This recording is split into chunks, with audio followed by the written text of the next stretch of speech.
Hello so pite honobon chavin kangai lut na chebai kahin bolen hi laijon tu sim channel a konin tuni pathin thu chom cha ke holim ding ka dein tunia isei du chu pi ham tile krista insung isim na diwa insung nom iti sim du ham joshua en kegle ka insung mi ten wang pakai kinjeng kabol dingu he ti bangin tuni a nangle kein sopi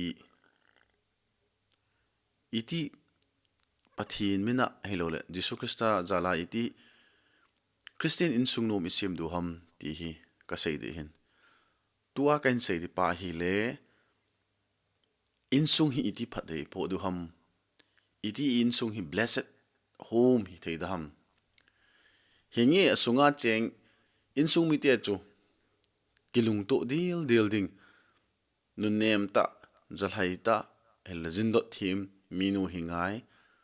mi pa jong chu tabang ma chu insung mi te he thim ngai he ta ki ngai lo ta pathin hinga he ta wa choila sa wa ki ngai lu ta ki he thim pi lungel ki he thim pi a hi ti a chu grant na koi ma ki lo wa work sharing el na to mi zo si ta lungel ki he thim pi to hi chi insunga ki za to na om ting le chon insung nom he iti jivin hingi adi e ai nai ai wanga tunia kin kabidoi ka sainom chu hi le blessed home ti hi ka sainom hen iti i bol do ham tau na iman ting la ile iti i insung hi pathina insung iso the du ham ti hi kan sainom hen ama se pen pena cho i insung neu cha hai jong le tulai mi tam ta gale tul je a idpi umun abang loi insung nom ta ta ikisawen thupi ta ikisawen phulo helovin khogem nung iso tawin gale jam tawin abang loi akido do min abang loi kido do ti cho masang lai banga kido do hi pon service ni ho wang chun tam khat a all doms I mean service nei lo ho wang akiha sama ma jeng ni hi so pite ho kangai lut so pite ho tunia isei no mu pe ham tile insung phat thei iti chan dham ti ka sei go hin ama se pen pena i insung hi i inu hi hinge khuna isa saw in hin hichi che ena isa ham lerang ina isa ham songa ai ka sa ham ahoi chi hijong le semena ai ka sa ham thi ina ai ka sa ham goa chipe ina ai sa ham ahoi chi hijong le I inu hi kot omin window omin tuting le living room ti cho insung ho kimu to na veranda omin hitia chom insunga za chom chom lup namun chak sang omin anhon na tuting le anbuhon na in dining room omin tuting le khasim namun omin tv room ti le living room ti tan chuta chaina a cho hele ilup naw mun bedroom hin insung hi I tile bible thu ta ke to a hi tauna iti imana pathin hinga phathei ti thum da ham ti hi ka sei go hin ama se pen pena cho sam number za khalle somni le khat changen ipi seam tu apa tonsot gejin pakai jin na vai ko na vai lunin na chingjing han ati he so pite ho ipidinga mosi in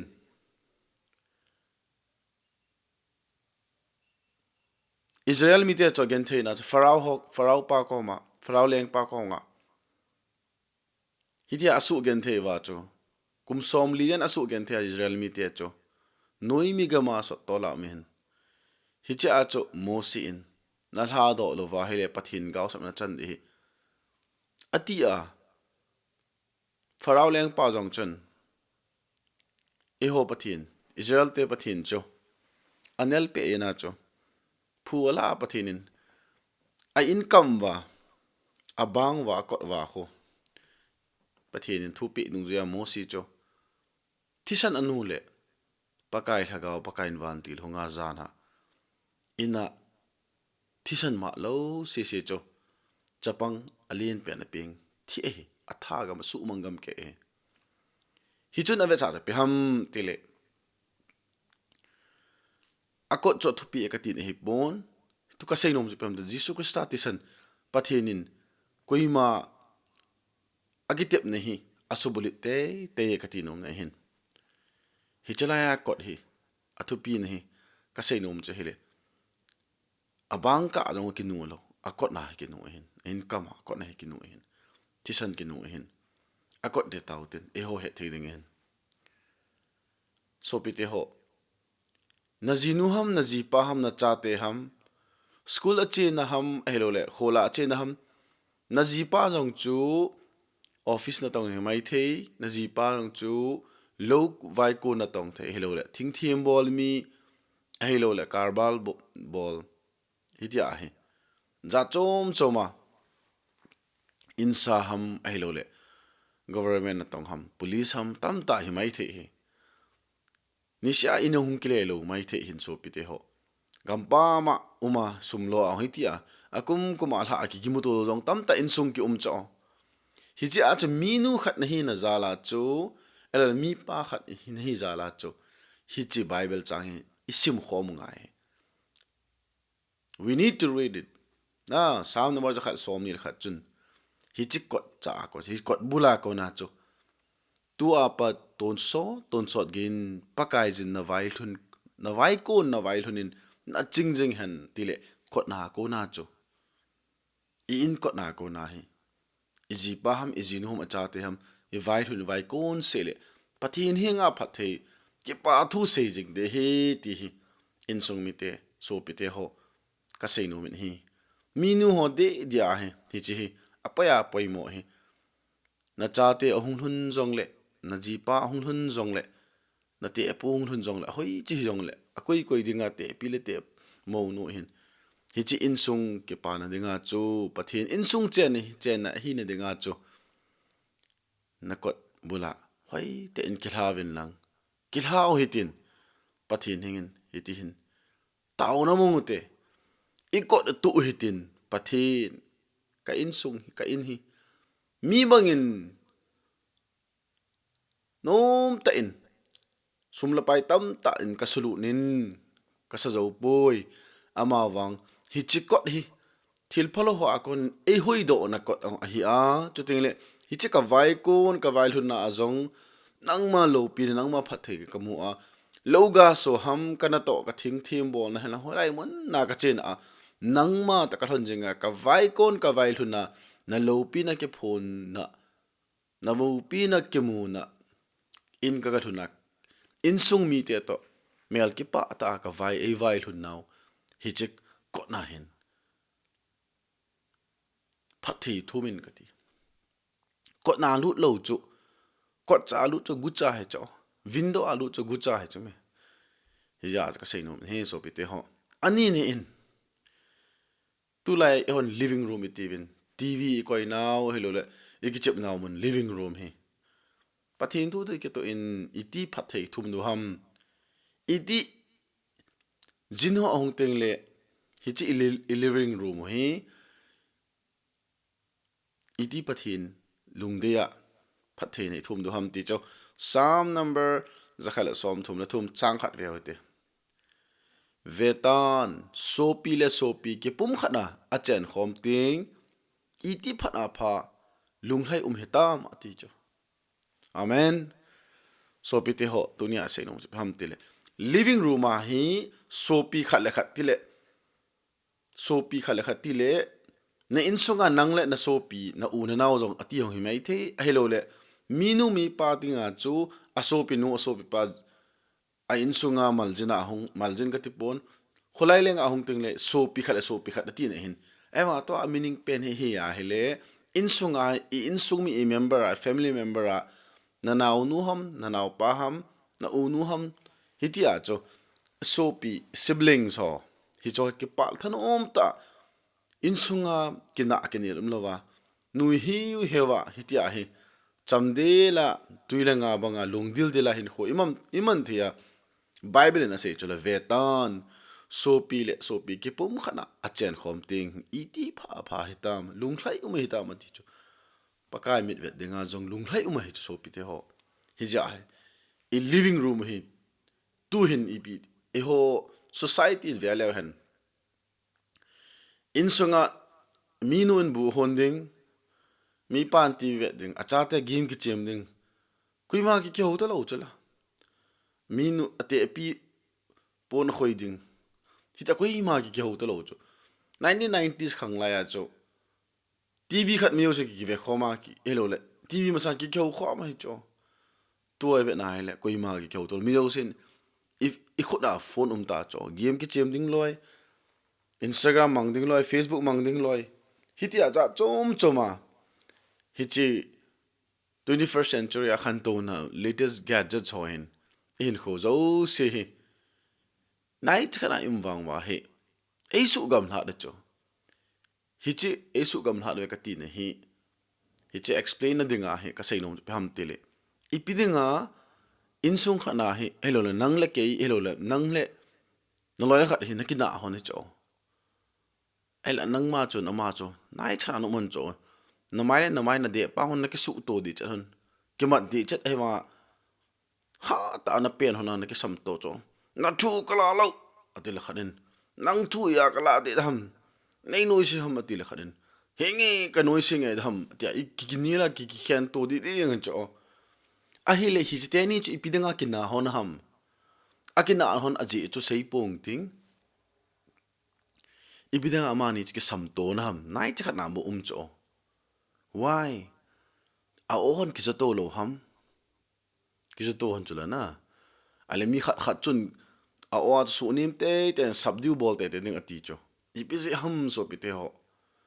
ibidanga kina oton hiti a o sang ta hi ki sam to ham e ol ka phata a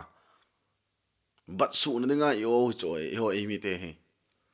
ka sei num che pe ham tele mi ching ho en alena wa he ibidanga nai chakana oma bon hi banga ki sam to ham tele nai chakana nga zo alung thimon cho agam lat wal be na igu ne hun ham elole alung na de na alung thimon zo gam lata amanu lama pa danga chu do ta cho ya chu aza pha na dinga chu ha sama sab he ti chu tabang nga chu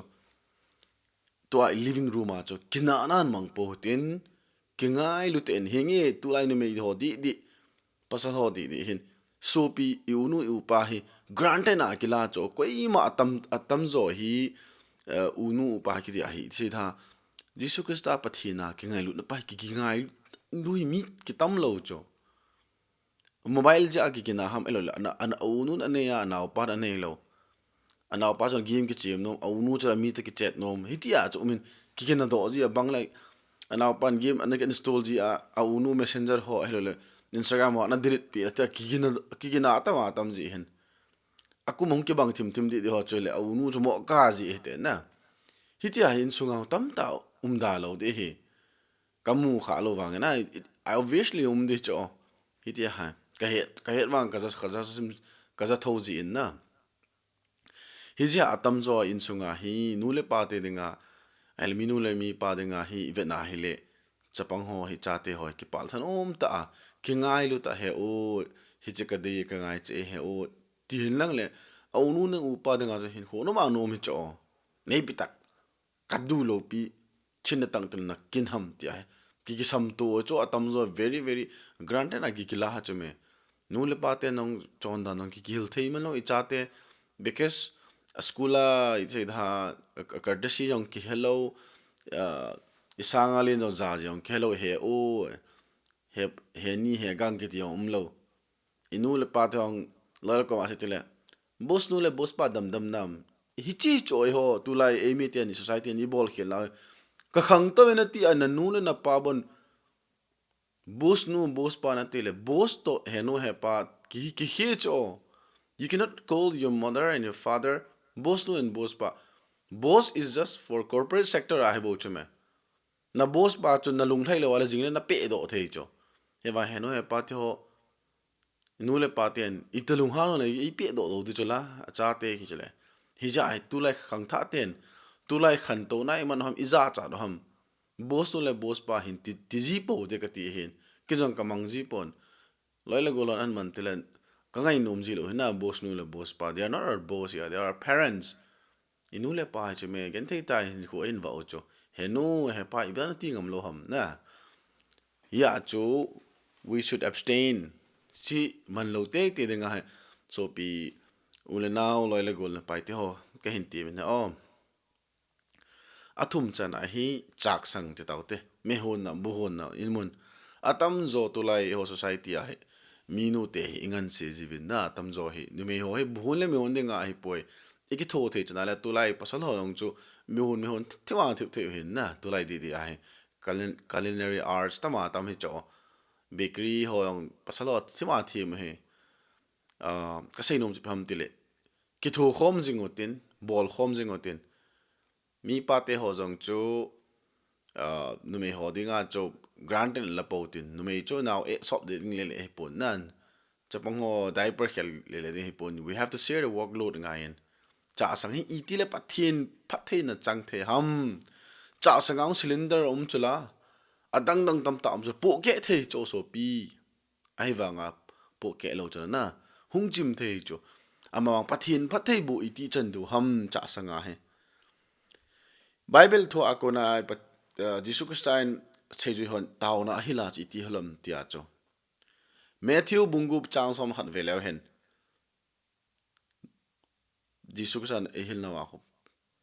tunin kane khop ding anne ne pivin ati cho Bible Matthew bunguma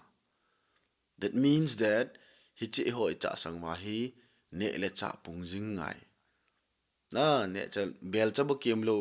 banga cho patin henga ita wa pakai tu nin kane khop ding anne ne pevin ati cho chuti cho hi le icha sang a kona phathe chan ting le chun minu mi pate elo le sum lo te cho ye karbal bol na hom I thing thim bol na wang chu sum imu jing deu na gil dang cha lo wa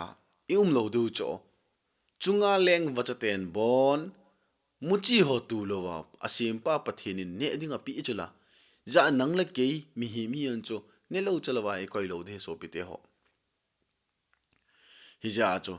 kitchen hi hoi ten pathina dingin pedo te kat do jing hote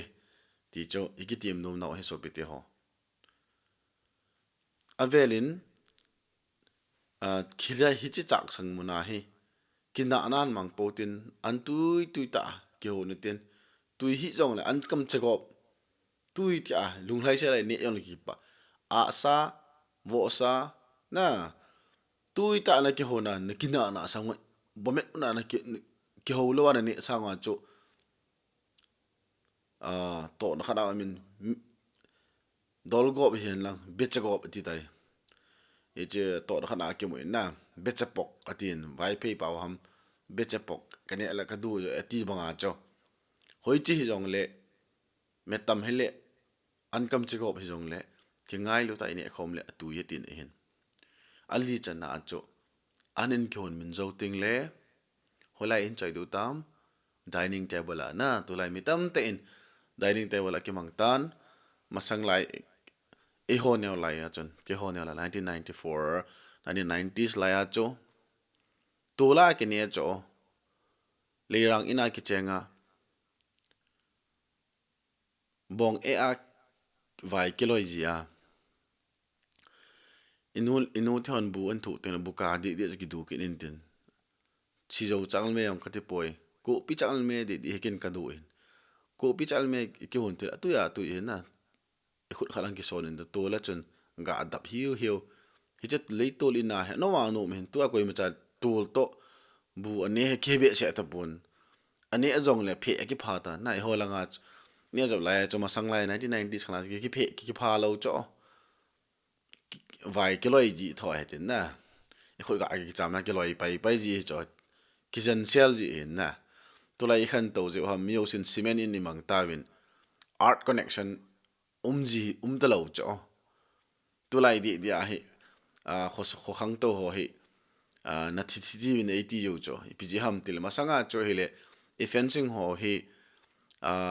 to ling thei ho na chu ting le hi chi ling pa ho fencing an ke mang cho inside lang ho e ho me tuilo te mi ina me ka gido ma mi ho nong amo tuilo to e ho ang gido to bang koi ma cha ki lung hang lo hi chu angai da no ma no me hi tia tu lai he mi yo sen a fencing o fit gup cheng fit sigi cheng che a jo ting la chunga cho lingpo glass po ki koi gam ta cho why a mi cho phamo ki tin lo e banga cho gucha ko na cho protection hi mai tulai mi phata lo cho atin he che khang cho thei ta lo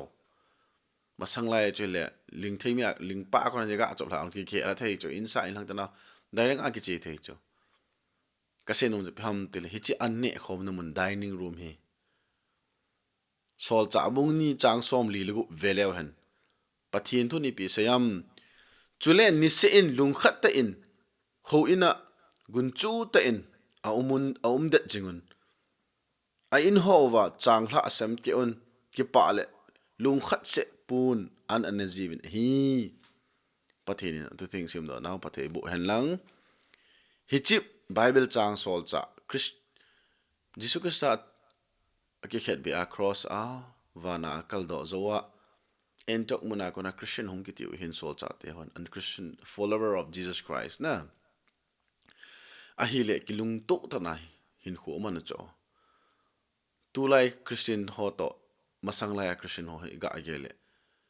amo orthodox mo mong hindu cho e ho di protestant no hi baptist ho hin num isa dan dan dei phala zu ki don dei phala berry ki che pathinong ke phalo amin mai me sunday ni abo pathin ke cho so pite ho phai tan gi gelin na ki oi mo mong hinam sunday ya pat monday ya pana saturday ge hi pathina dinga epi mo mo bam pathin thu isim bam never 99.9% hin koi ma chan pathin thu ki sim nom lo cho 0.1% ho khat hin pathin ngai luta van gam chi di ho he kati ne hi jo bible la sim jing mana to van gam na lu he kati ne hi pon ema pathin to ik ho jing le in khu no he chela pakai jisu krista adingan true believer ta sana det ta ine ya in hu no manom leiset na no sa no ki ngai cha lo chu tu hin na sum na san chu for example la sang som nga na sang tai la khat na sang tai jisu kristan nei lo le ne ki pa lo de so pi call center au na to nar song ni hi mai the i pi yong le pon khu yong ni hi mai the a hui chi hi yong le ni khotha aza thum zali yo na lo mai the e ba jisu kristan ne ya le ne hin khu no ma nom ni cho masang lai chi pile pu to nunga ho chun gulu lai nunga ho chu koi service nei ong koi nurse pang ong koi air hostess pang ong koi ma pang lo chula nunga pasal golang ho ong chu koi macha service ball ki lo chula min loile bong sil ho min ava a nu mei man ho min thali zan film nung ho a cho kum som ki lung se no vele chun ngam sei batam tot pa chun ama chon nunga anu cho ken bong som kane ya ti ham ati le kilo min bong som ka ve en kane ti cho masanga chumin mi hau ho cho hi cho bonga am ho a kettle za cho ni ke cho tulai min service nei na cho ho cho stable job ikine tai ti na ama hin sir government service itu pi so hin masang lai chu anum lo hin koi ma chang cho thaselo na jing thâu so ke no me hong cho bona jing thâu so ke no me jing thâu lo chu aji nei ne gen the na tiu chu me tulai ho nu nga ho nu pi ho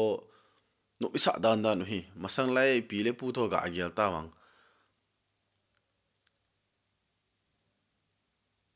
hichi som ina nomwa som gol ho tui cha le om pi ding asam ho to la keng to ho aso pi ding som gol ho ma ong hel ding zan pung yaram ki phat ching ite la hong du ham khelo thali zan no ya la ga sa de hong kle ting le ama chai na i mu ding ai mu zo jing ka ting le to a chaw ha ki bu ding chaw ko lo ki bu ki ding sum ma su me to ai ho nu me ho in ka sei si naman hi pon traditional la style la na in ta chanu ikiti win kham tang iki au ha aki wedding pa chu ki a loi jam zo se dim se na imang ta win kung kep ho tu pa ho zong abona ilu khu in imang ta win tu pa ho hi masang la na me ho chang ai bol ho la ai bol zo ho in hitia he tu pa ni ke bol hin tu pa ka ti chu hele to a feathers ke bol khu na feathers ke bol ho ho ne me ho tia pa so ana man jiu hin ka sei khelo le e hon chon an culture ho style to design in a bol ten ke yong designer ken minimum ka cmg in design tam ta ka bol e ma I chon dan ki to lo hin na hinge fashion chun hinan e wanga chu akham tang athang nang pon chu ting le sai pi khup chu hiding dol wanga hi to lo chu sai pi ki khup cannot be sangkhol na pon mong mong chu sangkhol le thei lo chu e ho chun van zo sia ai ta wen oi chi jong le thil hi originality iman lawang cha pha e ka ti ne hi bovin ka sei se na he pon hi chi tu lai ke man cha naw hi chi fashion pau hi ei pui mang ta ve masang lai pi le pu te hos ke pa ki ngai lo tat lung se na thing sa cho tu lai hi iki chen na jong le kum kha jo te naw ne jo te le mi ki khen pai ta chi ngai lu na to lo cho e pu le pa pi le pu khang lai a cho e ti ho jon lo chala hi ji a hi khan to na chana hi hin kho lamwai che jing mortality rate jong hin kum kho jong masanga kum za khat chang an hing hong to kum som sigi tu chung bugal bo sanga mi chapang cha mi overdose mi dam la ki ta chola so pite ho hi ji a chu christian ho masang la ji su kusta 64 AD dung ho a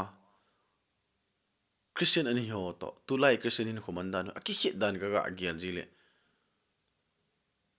no isa wal be se ka ti cho hi ja chu jisu kusta an kanung hin juyun pakai isu athi masang athi zowa hichi to a bible ai ke choi hi chi just a scripture he bo chu me amon sol chaten athu chu ho ina mai the to a scripture ke la da ho ina scripture ho ki scroll ho ke la do a the dead sea scrolls ke to ho kon hong ke la khom le a hi chi bible he book som gup la gup ki but to a ke sim he bo ben ka se no je pe ham tele athu chu important hen e ho tu lai hin khomandan to ki hit dan ka sai hin ya hin num isawal be se ta ve ya thoi ten holin tin hinadi ta hi hoi la ya emu do ham chi ki gelun aji ju bi ham tile you cannot escape from jesus ni khal na pathin na to na ke mu tho te tho di chu nom le dale you will be judged asel apha na bol zo se ke lep to de so pite ho asit na lep zo le tun sot ka na mun na chan de hi aphat na lep to le van paradise na lo de so pite ho na thil pha bol ka ti ni lo bi chu hu hing na ka ti ne chu na chon phanin ale me ti pa ho thil pha bol wanga chu wan ngam kilut he pon ka sai nom na chi pham tile na ta sana cho det pa ka ti hen so pite ho hiya acho I insung wa I anne naw dining room a hi bu ne zong la hoi ten bu ne hote tu la hi mi tam ten 99.99% hin bu salenga ine ho hi a hi na bang ta akinelo cho ibidanga hi to say pa he to na hi 80 mai the cho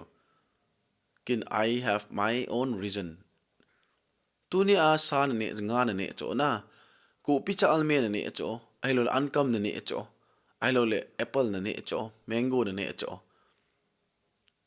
bu ne ting le ai le mi tam ta hin bu ne otele ine wa atui na ke chai sau ta ai wanga he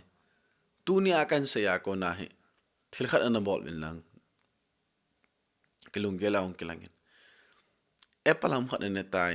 modam khat ne tai na ne tile hun gel tang to an ne mod hi na lol so nga na hai bong sa alu ting le khan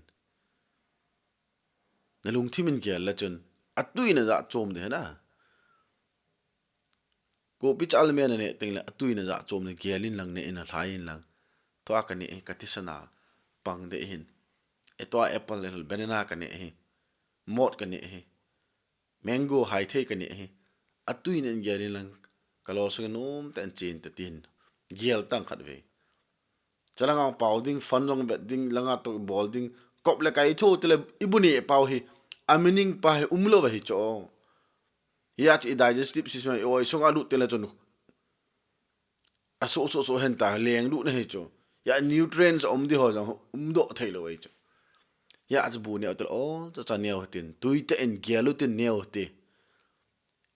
ya cho tui ne ong ja chom the ka ti ne cho e jinam ti le roti kho chang hla kho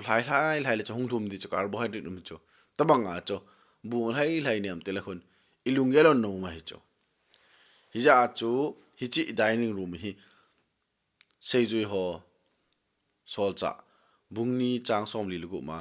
ki pa lung khat puma anane ju bonga hi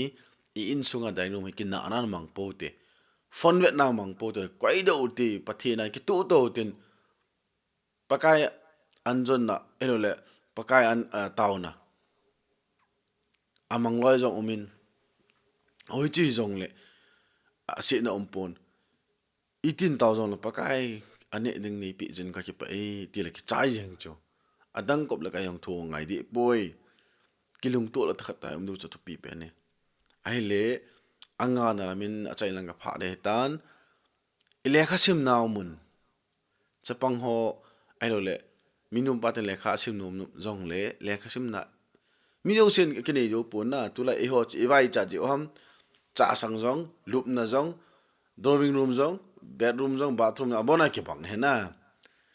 tu a bon hi le atum tum ai nei ta vin no me ho de din tum nei ta privacy zen ka sei num che hele in nei va le study room in nei va le chapang ho de nga lek sim de nga AC room ko pi jong mi ta vin hoi chi jong le pathin lam dia iti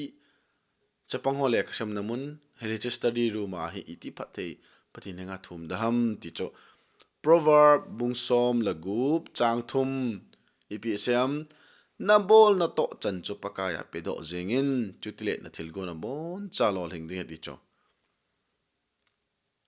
James bungkhat sorry Colosia bungni chang thum ama chu chi na le het na go zo se ke sel het ti cho hi ja cho ile ka sem no na he Colosia song de taw abunga chang se da ji nge pathin thu hin na abung chang ho hi ele just only a marking hi bo cho scripture ra mi tam ten bible chang mi al chi mana cho pathin tu het hi lo pi chule in khwa he apply ngai te ngai cho ya cho ile ka sem no na hi I bol zong le election na thil gun chu ta le kha sim ngai ya chu le kha na sim tel hoi te le kha sim le chun na pe lo pe de ti cho inu le pa te pi le pu na sei yo cho hi je chun achai ne in mi zo se che le wa le win achai ne teng le za no hui te le ki mui tun bedroom e mo now bedroom say is in say do wa hele ka sei nom che le sam bung som ko le khat sung hi veo tin athuma kai chu pisam hat chung nung pathin limdam noya kisel jing kan sim de hin ana ngai lang chang khana chun chung nung pen kul songa cheng zinga hat chung nung limdam noya kisel chun pakai za ka kisel na le ka kulpi ka kingai na ka pathin ati ding a hi aji chu pakai jin thang kampa thanga kon le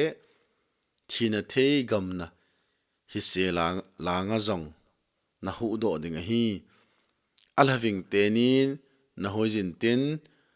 ala te ni noya na ke sel ding pakai ke ta na chu lumle konga kam de na pang a hi zan mo thim zong ki cha na ti za na nei lo ding sun la ya thalpi ki kap zong nagin lo ding a hi eti chen sim su su le muthim gama hi se hung lang hi hen sun la ya man tha na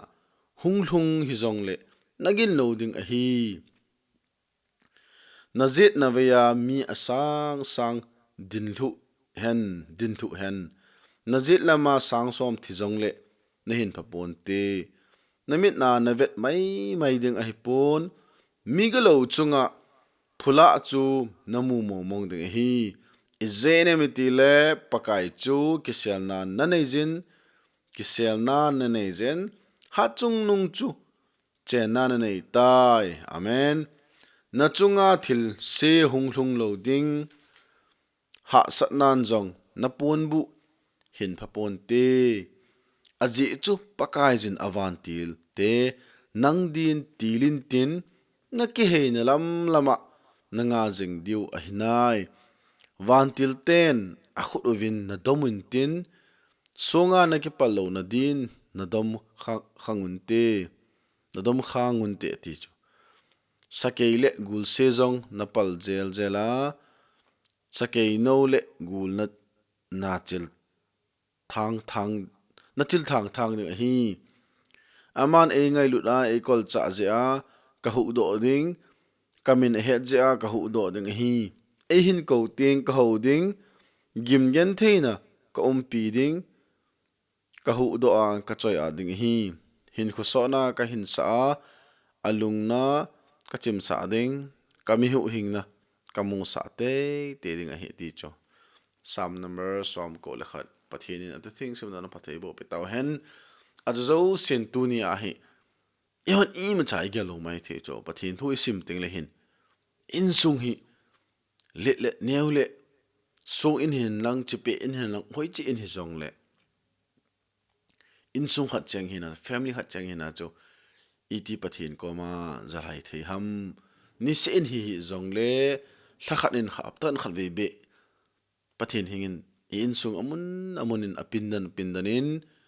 pathin henga tauzi leo hen pathin pathei bu ichen do he so pite ho tuni chun ga yal tang aji to pakain avantil te nang din tilin tin de hi cho iti ting la pathin in avantil te ho dinga until the ham when we have a relationship with Jesus pathin to relationship ni ting le bo hi de hi mo ko le hong lo de so pite ho hi ji a hi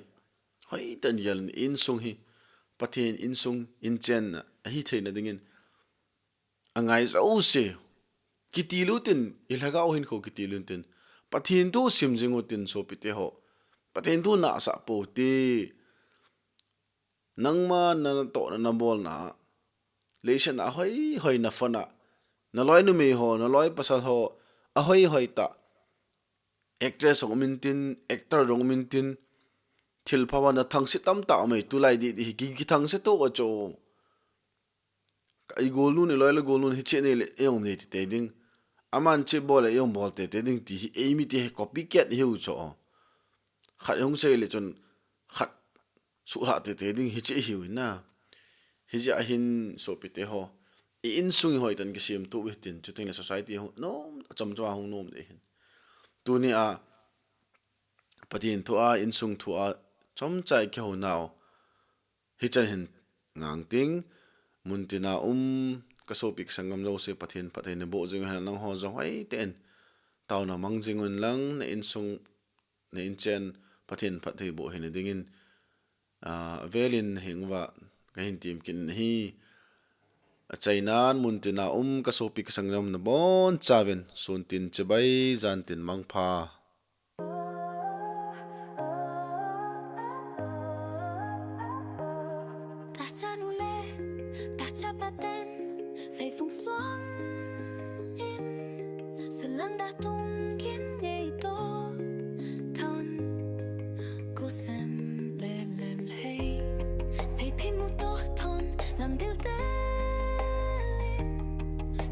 chui ôi chung mang pa